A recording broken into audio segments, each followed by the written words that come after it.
ಜಗದೀಶ್ ಗೌಡ ಪಾಟೀಲ್. ನಾನು ಈಗ ಮೀನುಗಳ ಬಗ್ಗೆ ವಿವರಣೆ ಮಾಡುತ್ತೇನೆ.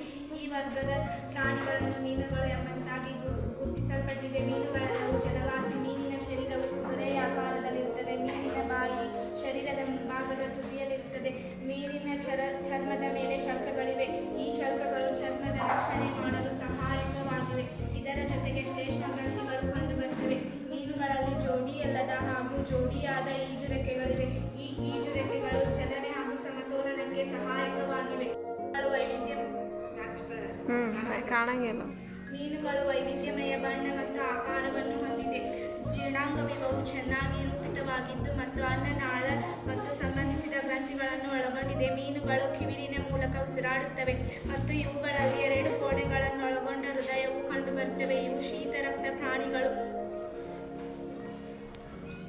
ಮಿದುಳು ಬಳ್ಳಿಗಳನ್ನೊಳಗೊಂಡ ನರಮಂಡಲವಿದೆ ಮತ್ತು ಇವುಗಳಲ್ಲಿ ಮೂಳೆಯಿಂದಾದ ಅಥವಾ ಮೃತ್ವ ಸ್ಥಿತಿಯಿಂದಾದ ಕಂಕಾಲವಿರುತ್ತದೆ. ಪ್ರಾಣಿಗಳು ಇವು ಲೈಂಗಿಕ ರೀತಿಯಲ್ಲಿ ಸಂತಾನೋತ್ಪತ್ತಿ ನಡೆಸುತ್ತವೆ.